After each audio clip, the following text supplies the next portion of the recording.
சிவாய நம. திருச்சிற்றம்பலம். மாசி மாதம் என்றாலே விழாக்களுக்கு குறைவு இல்லை. அதாவது மாசி மாதம் இந்த 12 மாதங்களிலே மிகவும் அற்புதமான மாதம். இறைவனுக்காக ஒதுக்கப்பட்ட மாதங்களில் இதுவும் ஒன்று. ஏனென்றால் பெரிய பெரிய ஆலயங்களை எடுத்துக்கொண்டவர்கள் என்றால் அந்த ஆலயங்களில் உள்ள மூர்த்திகளை எல்லாம் இந்த மாசி மாதத்தில்தான் தீர்த்தவாறு செய்வார்கள். அதாவது கடலாட்டு. மாசி கடலாட்டு காணாதே போதியோ பூம்பாவா என்று ஞானசம்பந்த சுவாமிகள் திருமயிலையிலே எழுந்திருக்கக்கூடிய கபாலீச்சர பெருமானை பாடுகிறார். அதாவது மாசி கடலாட்டு அவ்வளவு விசேஷம். அதுபோல திருப்போரூர் கந்தசுவாமிக்கு மாசி பிரம்மோற்சவம், திருவொற்றியூர் ஆதிபுரீஸ்வரருக்கு மாசி பிரம்மோற்சவம் என்று மாசி மாதத்திலே பிரம்மோற்சவங்கள் நிறைய நடக்கின்றன.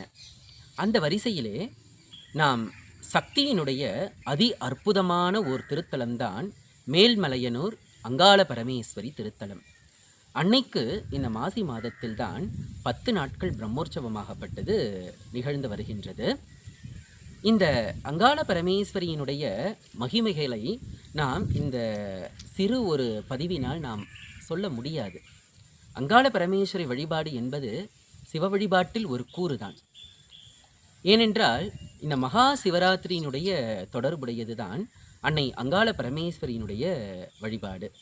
பாருங்கள், அந்த ஆதிபராசக்தி அகிலாண்ட கோடி பிரம்மாண்ட நாயகி, கலியுகத்தினுடைய கண்கண்ட தெய்வமாக விளங்குபவள்.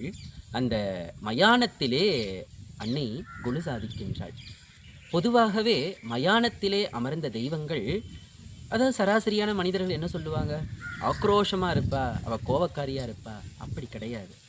மயானத்திலே அமர்ந்த தெய்வங்கள் ஞானமூர்த்தமாக இருப்பவர்கள். நீங்கள் காசி எடுத்துக்கோங்க.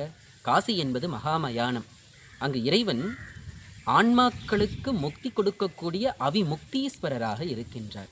அதுபோலத்தான் அன்னை அங்காள பரமேஸ்வரியும் ஞானமே வடிவமாக ஞானஸ்வரூபிணியாக ஆன்மாக்களுக்கு படியளக்கக்கூடிய அம்சத்திலே அன்னை மயானத்திலே அமர்ந்துள்ளாள். அங்காள பரமேஸ்வரி ஈஸ்வரனுடைய அங்கத்தை ஆள்பவள். ஆம், சிவபெருமான் வேறு கிடையாது.